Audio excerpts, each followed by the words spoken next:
Hello everyone, thank you for joining us at this news hour. I am Babli Jonathan, broadcasting from Cameroon's economic capital, dwelling our top stories in this edition of the 6 p.m. primetime newscast. On Equinoxe television, cholera hits the New Bell Central Prison. Again, tens of persons are reported to have died of cholera. Tens of inmates are said to have died of cholera in that incarceration center in Cameroon's economic capital, Douala. Several persons in different parts of the northwest regional capital, Bamenda, are now exposed to life-threatening risk and other challenges emanating from heavy rains and floods in the Bamenda 3 subdivision. Inhabitants attribute the situation to the absence of a good drainage system and days to the start of the 2022-2023 academic year in the Republic of Cameroon. Several schools are still in a dilapidated state, not conducive for the teaching and learning process. A case in this newscast is Government Primary School Mefobo in the Galim subdivision, Bambutus division, West region of the Republic of Cameroon. States.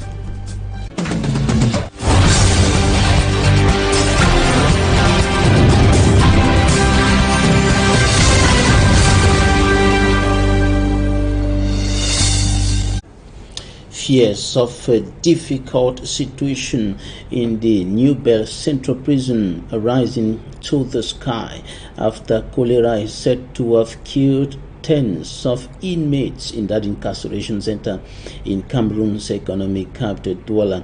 Cholera hits that detention center again, and we have details in this report compiled by Annabila.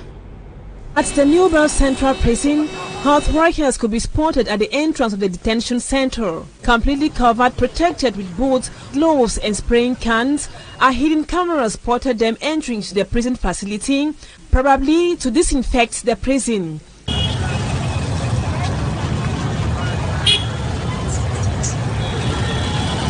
This comes to confirm worries about the resurgence of cholera within the New Bell Central Prison lately. According to a recent communique published by the Cameroon Renaissance Movement, the situation at the New Bell Central Prison is critical and must be treated as such. It reads, at least 20 inmates have died of cholera and others are in hospital. All this, according to the party, is due to the deplorable prison conditions prisoners find themselves in. And Mutation newspaper reports 10 deaths in the New Bell Central Prison just in the month of August, and many others are being treated at the Lakentini Hospital or the Gyneco-Obstetric Hospital in Yassa. As at now, the situation is said to be under control since the Littoral Regional Delegation for Health is taking urgent measures to stop the spread of cholera within the prison premises. Cholera is a deadly disease which rapidly dehydrates and can be fatal within a short period.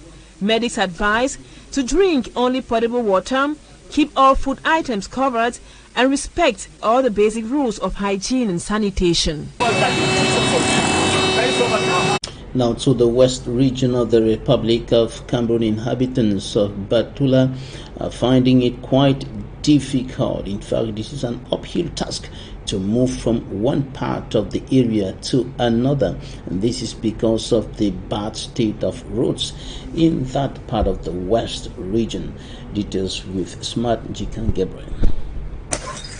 It's been decades that inhabitants of Batula in Bamisingi of the west region have been waiting on the local authorities to come rehabilitate their roads. Unfortunately, after a long wait, the natives of Batula decided to do the work by themselves. We decided since that we shall walk on our road. Anybody passing joins us in the work. If the mayor thinks about us, he should come join us. Using tools like shovel, hose, diggers and wheelbarrow, the inhabitants have been struggling to rehabilitate the road by themselves and have plans to end their work at the Government Technical College of Batula. The poor state of road has caused an increase in transportation. When you are in the main town, getting a bike to Batula is not an easy task. We used to pay 250 francs during the dry season, but as it is raining, we pay 3,000 francs CFA because of the muddy roads. The people are now begging that the local authorities should come to their aid and continue from where they would end. We are begging for the mayor to look at us. We started digging from the hospital. We intend digging right up to the government technical college. We are Cameroonian. All roads in Bamisinghe have been rehabilitated except the one at Batula. That sometimes because we near Bangango or we near Pogochon, we don't know or we don't forget resources. Batula is some 2 kilometers to Mbuda. Heavy rains and floods are exposing inhabitants of Bamenda 3 subdivision to life-threatening risk and other challenges. This is slowing down business activities in that part of the crisis-stricken northwest region of the Republic of Cameroon, and inhabitants attributing the situation to the absence of a good drainage system in the area. Details in this report compiled by Lucy Liengo. This is the Bamenda 3 subdivision, northwest region of Cameroon. Floods have left passengers, drivers and road users confused. They struggle to make their way. An inhabitant says, City Council don't take all money from the hand. The City Council has taken all the funds meant to arrange the roads. They have kept it in their homes. Nothing has been done so far to solve the situation. The roads you see leads to Amumeza, Saw Boys. As to what concerns that part, cars cannot go through due to the nature of the road. People are hungry, but they cannot get food. There is no one who is willing to sell with the situation. Hungry people, and they want chop, bedway. The population complain of lack of gutters to circulate water. In order to manage the situation, the forces of law and order sleep on the roads. While most persons use this opportunity for their businesses as they carry people on their back for some cash, the angry population call on the council, who to them have abandoned their duties. Waiting for work to commence, the population keep living in a dilemma. And the municipal authorities in Bamenda say efforts have been made to solve these problems, to improve on the road network and solve other problems like the absence of good drainage canals in different parts of the city. The city mayor recently spoke to reporters and said that efforts have been made to solve some of these challenges in the town of Bamenda, particularly the issue of bad roads. Many of the roads running across the town of Bamenda are in a very bad state, but the municipal authorities say efforts have been made to solve these problems. Now to Limbe in the southwest region of the Republic of Cameroon. Davidson Maimo went finding out how parents are preparing for back to school, how they are preparing to send their children to school for the 2022-2023 academic year. And the parents told him that they are facing a lot of difficulties, especially financial constraints due to the 6-year-long armed conflict going on there, and this armed conflict has deprived them of a lot of things that they could have been doing to make money, according to what some of the parents told Davidson Maimo. Listen to them in this report. It is not easy. Things are very difficult. Before, it was not like this. These are some of the common but hard statements on the lips of every parent and guardians in the seaside resort city of Limbe as they get the kids ready for the 2022-2023 new school year. Rentrée scolaire is not really easy. Everything is expensive now. It's not an easy task for me. As I'm sitting here, my head is aching. It's not easy. It's not easy at all. Life is really hard now, harder than it was before. And it only gets worse. It's very difficult. Everything is expensive. Wears, they are expensive. Even socks, everything is just expensive. Before not like this. Before now, I've probably done everything. They blame the present situation to the more than 5 years ongoing Anglophone armed conflict and the global financial meltdown caused by the ongoing war in Ukraine. We know the problem here in the southwest and northwest. That's what actually is contributing much for the business to slow down. Things are not that way moving. The prices were facing? Presently in my house, I have 2 children who came from Aquara. They are in my house because of the crisis. I'll not be able to go to school. I'll not be able to go to school again. I have to prepare them something that I did not prepare for.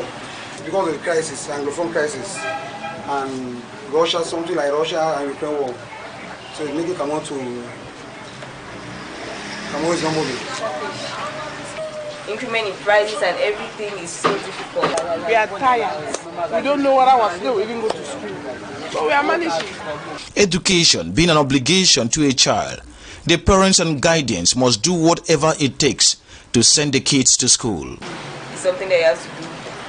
You must do. You cannot keep your child home, and somehow we just manage. God helps us. We just figure it out. So I don't even know how I can send my children to school, but I just believe by the grace of God I'll make it. Still in the Southwest Region Administrative Authorities in Tombel, Kupe-Maningova Division say all stakeholders in the educational sector have been sensitized and reminded of their responsibility in efforts to ensure an effective back to school for the 2023 academic year. The senior divisional officer of the Kupe-Maningova Division has said no absence would be tolerated, referring to the absence of teachers, and he said no absence of teachers will be tolerated. Details with Fomi Amson-Sanda. Conscious of their socio-political and security context, hundreds of kids in Tombel, Kupe-Maningova Division of the Southwest Region pray for a safe back to school come Monday, 5th September 2022. In Tombel, like elsewhere in the Kupe-Maningova, parents and kids do not want a repeat of last academic year, characterized by runaway teachers and school administrators. Children are going to school, yes. Farmers are going to the farms. We have problems now only for the teachers. Problems for the teachers. So they should send us more teachers so that they will give us more encouragement. The classes, we have many problems here in Tombe.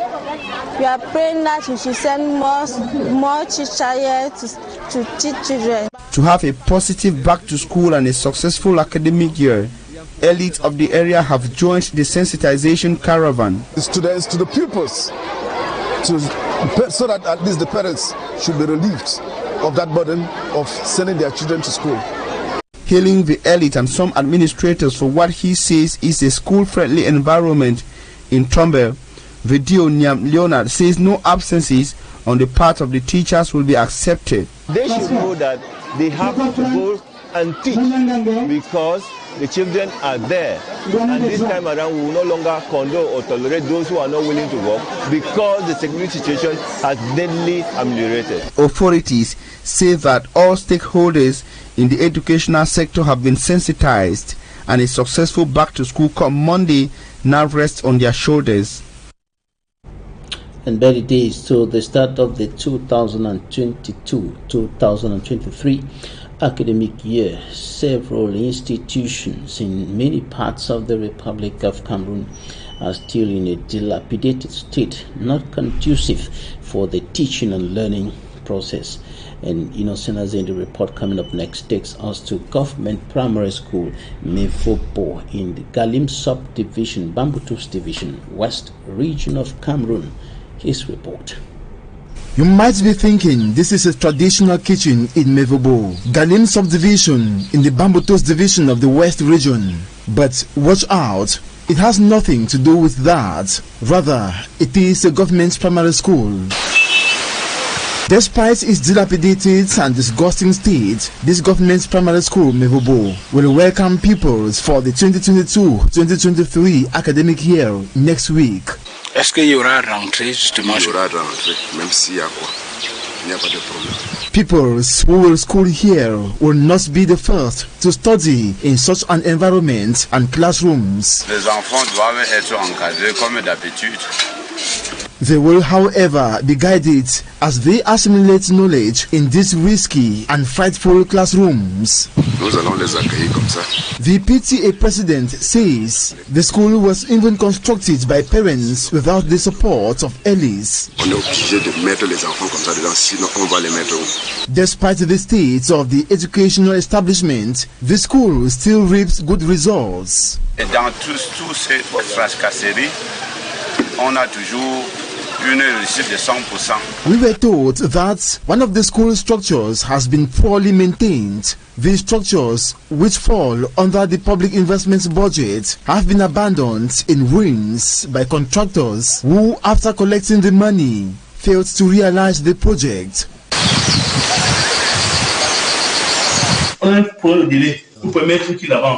While at the Galim Council, authorities said they do not have a say because in 2019 they were not responsible for the attribution of public contracts. As a result, no trace of the company awarded the project. Government Primary School Mevobo is thus operating the way it is thanks to the relentless assistance of parents who plead on Ellis of Mevobo to support, as well as the government of Cameroon to trace contractors charged with the construction of the school's structures. The Cameroon Renaissance Movement (CRM) political party tells the Cameroon government to copy the example and organize free, fair, transparent and credible elections in the Republic of Cameroon.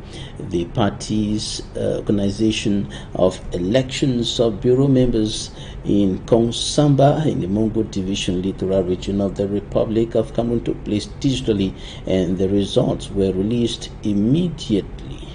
Details coming up. As Cameroon thrived towards elections year of 2025, political parties are re-strategizing by reorganizing their basic organs. It is within this context that the Cameroon Renaissance Movement political party proceeded to grassroots organization at the Littoral Regional 2 Federation. This was on August 28, 2022 in Kongsamba that Barrister Chomen was re-elected as the regional president of the CRM Mongo in the Littoral region. Les résultats ci-dessus. The results are as follows: Barrister Chomen Fabrice and Mr. Tekwe Jean. Barrister Chomen Fabrice has 135 votes. Et les élections, nombre de voix favorables à Maître Chomen Fabrice est 135. The election done digitally was coordinated by the regional secretary of the Littoral region. Results were published immediately. C'est le lieu de remercier simplement les militants du littoral 2 du Mungo. I thank the militants of the Cameroon Renaissance Movement of the Mongo Division, and I must say here that the challenges are enormous. I will need to put in place the projects of the party. Il sera question pour moi d'implémenter dans le Mungo le projet de société du mouvement pour la renaissance du Cameroun. Other meetings were organized on Saturday, 27th of August, at the headquarters of each subdivision. That is, 13 councils of the Littoral 2 Federation. Mother Glory reporting there, and coming up, Innocent Aze tells us efforts that have been made by the Army Rescue Unit to initiate young people into the corps, and of course the activities of the Army Rescue Unit, which include firefighting and other rescue operations. His report. Fire incidents and emergency cases are very common in the cosmopolitan city of Douala. Fire cases are reported on a daily basis to both the Army Rescue Squads for the efficient handling and management of fire disasters, as well as emergency situations in the city. Some 800 young people grouped in two sets of 400 trainees each were trained on different disciplines. About training of young firefighters, this training is conducted every school holiday, and it concerns young between 7 and 16 years old. We learn to children different techniques of first aid, for example, firefighting, and also the training develop to these children the citizenship attitude. The two sets were trained for a month each during the holidays, training which according to some of them is very impactful. They taught me how to rescue many people, how to off fire, classes of fire, extinguisher agent, classes of agent, extinguisher agent. I'm very happy of this thing. During the training, I've learned how to behave when the victim is suffering from choking, when the victim is suffering from unconsciousness, and when the victim is suffering from heat. And I've also learned how to control myself in difficult situations. In this training, we were doing fire, everything, and here in this formation is the best thing that helped me is secourisme.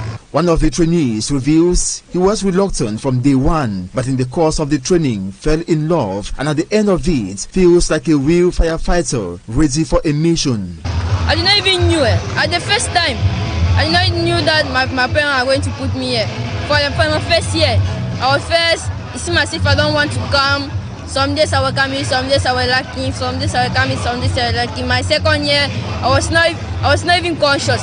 And now this third year, it seems as if I'm a real firefighter. Receiving their certificates during the graduation ceremony at the Douala Beseke ceremonial ground, these young firefighters promised to be back next year for more skills. I'm going to be here next year. After the training, I'm going to perform in my attitude, and I'm also going to practice all what I have learned here. And I'm also going to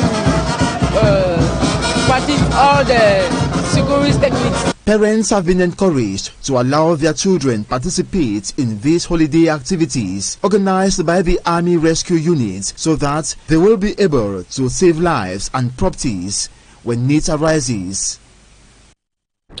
Traditional healing plays an important role in Black African culture as it provides health care or primary health care needs for a large majority, about 80% of the population, according to the World Health Organization. And in Cameroon, there is a rich tradition in the use of herbal medicine for the treatment of several ailments. Unfortunately, the integration of traditional medicine in the modern healthcare system of the country is not yet effective. We're going to talk about this in Talking Point.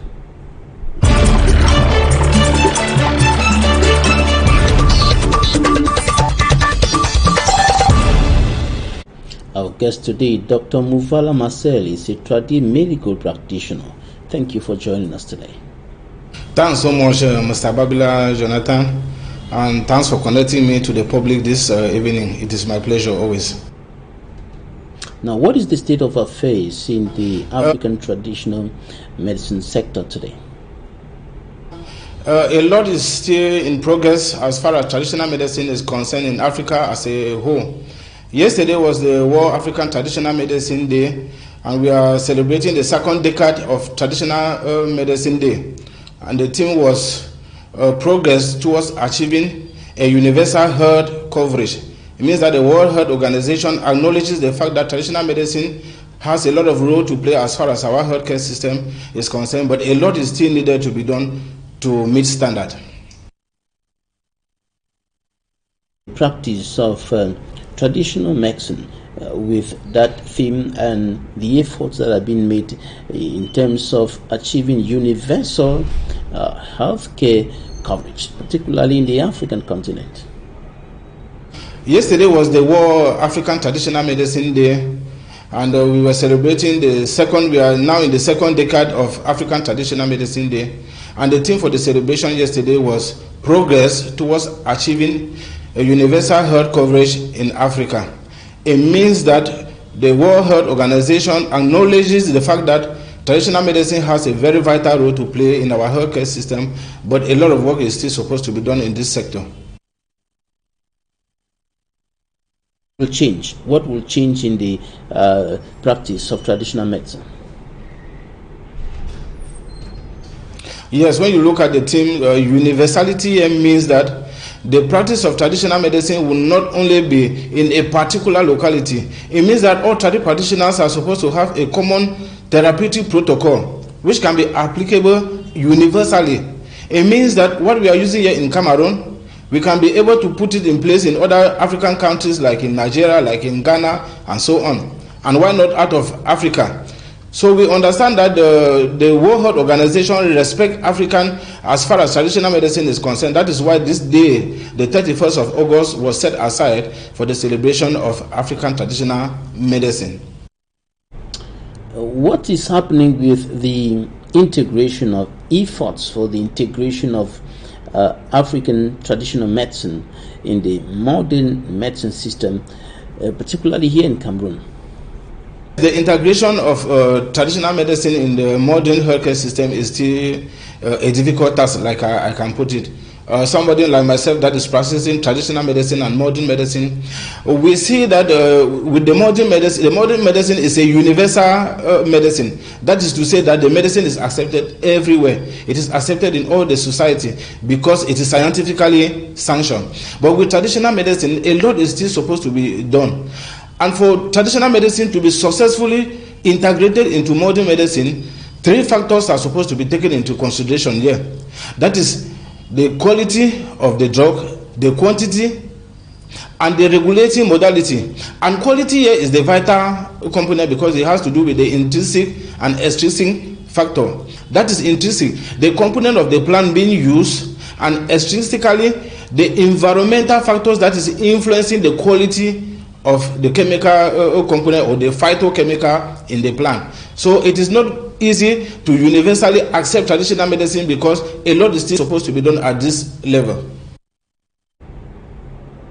Now, another factor that seems to be hindering the integration of African traditional medicine in the modern medicine system is the division among the practitioners, the African traditional medicine practitioners. Why are you people divided? Yes, Mr. Babila Jonathan, I think when you look at the practice of traditional medicine in Africa as a whole, there has been a lot of progress. There have been a lot of development, but I still feel like we have not yet at the standard. The reason here is because most traditional practitioners, they are scattered. That is the reason why we are now trying to form a union.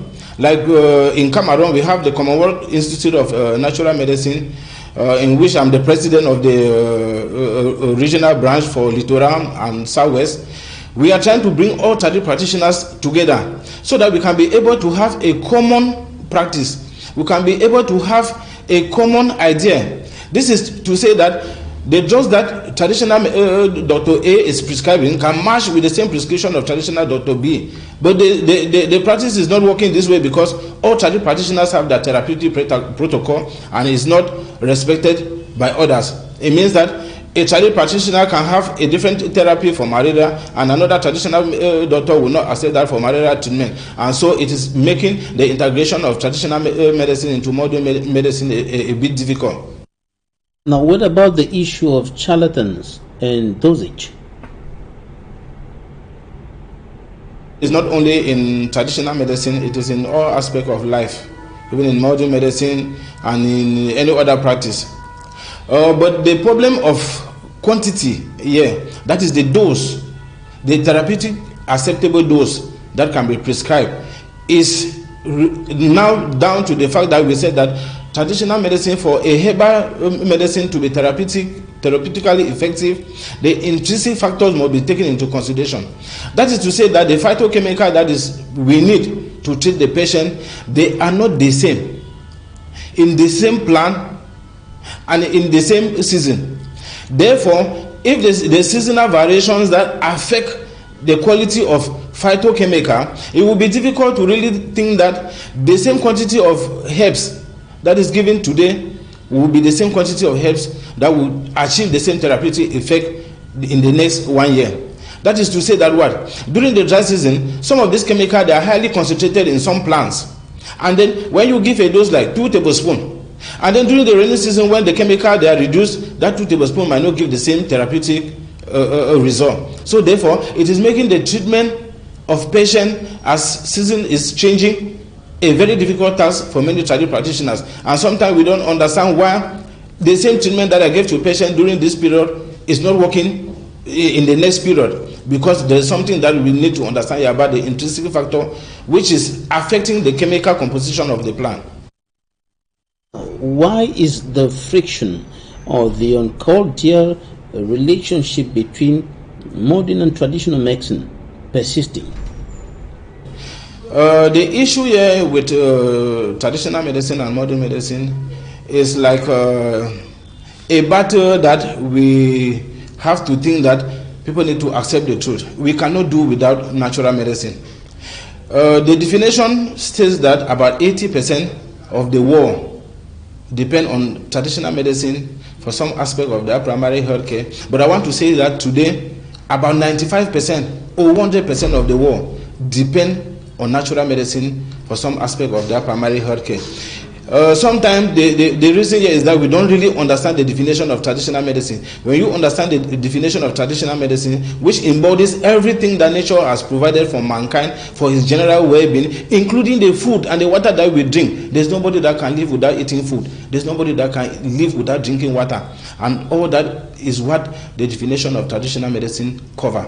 It therefore implies that whether you are a medical or a traditional practitioner, you must acknowledge the fact that traditional medicine is something that we don't have a choice. We need to accept. And that is the reason why the World Health Organization has accepted this fact that we cannot do without traditional medicine, and has offered this day, the 31st of August, as a day for the celebration of the World African Traditional Medicine Day. But I want to think that, like you rightly asked the question, Mr. Babila, the stigmatization here is more in the modern medicine. Because those who have studied medicine in school, they have studied the chemical composition of paracetamol and the rest, and they prescribe to patients. We don't know actually how these drugs they are being extracted pharmaceutically, but we prescribe it, and we know that when patients take for headache and pain, they feel better. And then the traditional practitioner that just get up from bed in the morning and say, I can treat malaria, I can treat this and so on, we look like he or she has not gone to school, and so he is not scientifically oriented. But the truth here is that nature has given that zeal, nature has given that power, that knowledge to all traditional practitioners to be able to deliver something to help those who are sick, and that must be accepted. And I want to feel that all modern doctors should accept the traditional practitioners and help them to be able to make their practice in a way that it can be a little bit advanced, so that they can better the health of our community. Some of the traditional practitioners are increasingly making use of modern medicine services to determine the sickness troubling their patients. Some of them sending their patients to the hospital for a proper diagnosis of the problem before they would go ahead to administer the traditional medicine that they are prepared for that particular, for one illness or the other. But this seems not to be something that is accepted by all. You are right. Even there are so many traditional practitioners that are having the modern laboratory for diagnosis before all treatment. And sometimes those who don't have the laboratory, they send the patients to the hospital. I've also seen so many situations where the modern doctors, after treating a certain condition, they say that the patient is not getting better. They refer the patient to some traditional practitioners. But the issue here is just a matter of personal interest. It means the contact or the relationship between the traditional practitioner and the doctors. And then sometimes, if the traditional practitioner need to send a patient to the hospital for some laboratory investigation, it will just be like the patient is going to take treatment in the hospital before the patient can come back to the traditional practitioner. If not, in most cases, it's very difficult. In the modern sector, they will not accept to do the diagnosis and send the patient for traditional therapy. But I want to believe here that in some setting, there are so many modern doctors that accept some aspect of traditional medicine, and they can be able to send their patient, even after treatment in the hospital, to go and continue with the herbal therapy. Now, you're practicing both traditional and modern medicine. How are you managing to blend the two? Yes, it's a marriage of convenience, because I started as a traditional practitioner and about some 16 years ago. But later on, I joined the medical field. I've been in the medical field for about 12 to 13 years now. We have studied a lot in the traditional domain and a lot also in the modern domain. There are many illnesses that modern medicine cannot really help the patient. I would take, for instance, Mr. Babila Jonathan, we handle hemorrhoid with ease, but pharmaceutically, this is a very difficult task.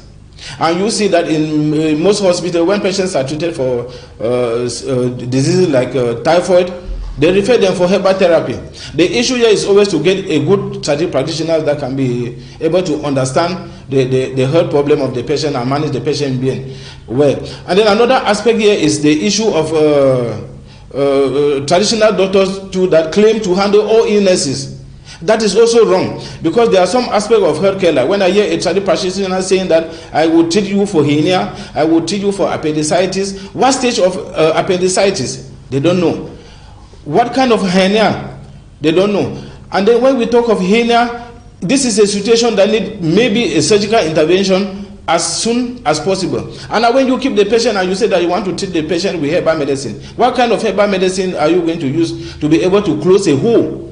That is a weakness that is in the abdominal wall of the patient. So this is really making the practice of health a very difficult task between the traditional practitioners and the modern doctors. And sometimes when traditional practitioners, they make claims of treating illnesses that can only be better managed pharmaceutically, it make the modern doctors to feel that they are charlatans. So I want to think that me that I'm handling the two, sometimes when I get my patient, I can be in a better place to direct them to where they can be able to have a quick solution to their health problem. Is there any herbal mixture that can cure or treat up to or more than 200 diseases? Yes, that is, we have heard about the 200 disease cure and African panacea and so on.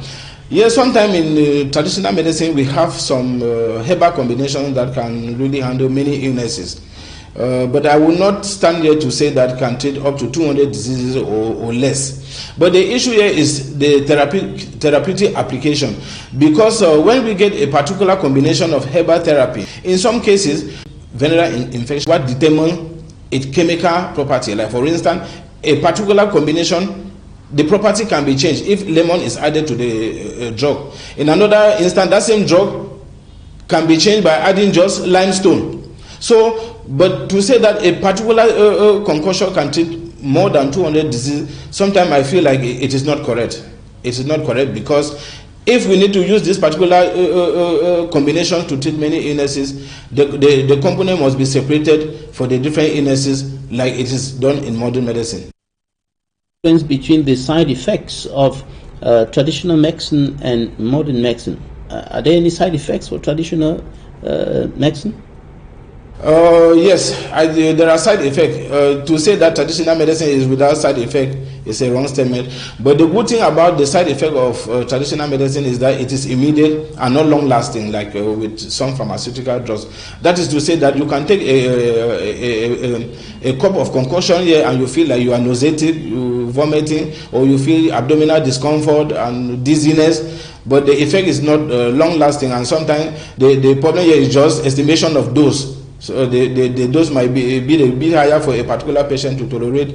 But if not, I think that many concoctions, they have very little or no side effect. But if the combination is wrongly concocted, a patient can even take a glass and just collapse there and die. But they don't have long-term side effect like with pharmaceutical drugs. Sometimes you see a drug, they say you risk kidney failure, you risk liver cirrhosis and things like that. With the traditional medicine, such effects, they are not really very common, but the immediate effect can also be very fatal. Now, is there any connection between African traditional medicine and witchcraft? Yes, there's a big connection between traditional medicine and witchcraft, because when we talk of witchcraft or evil spirit, we are living in a sphere where there are forces, negative forces, moving from one angle to the other. There are some traditional practitioners that also help to counteract the effect of witchcraft. But we understand in traditional medicine that sometimes a patient can be sick, and the reason for the patient sickness not getting better is because there are some evil forces that are holding on on the sickness. And then if we want to make traditional concoction to better handle this patient, we put some mystical plans there to be able to send away the evil forces that are operating in the patient and make the treatment to be fast and effective. But also we have practitioners too that are also practicing Ngambe and some that are also doing this witchcraft stuff, and then also giving funny medicine or charms to patients. So there are many aspects of witchcraft here. There are some aspects that are not the best as far as the traditional medicine is concerned, because somebody will come and say, I need some witchcraft medicine to go and charm my husband, or to make the concubine of my husband to become mad. So those medicines are not good medicine in traditional medicine, because the essence of traditional medicine is to heal the population and not to create confusion. Dr. Muvala Marcel, Tradi medical practitioner, recently elected Littoral Regional President of the Commonwealth Association of Traditional Practitioners in the Republic of Cameroon. Thank you for your time. Jonathan, thank you so much. It was my pleasure talking with you this evening. Thank you, dear viewers, for staying with us. Coming up live from the nation's political capital, Yaoundé, Equinoxe with Serge Alonto. Stay with us if you can.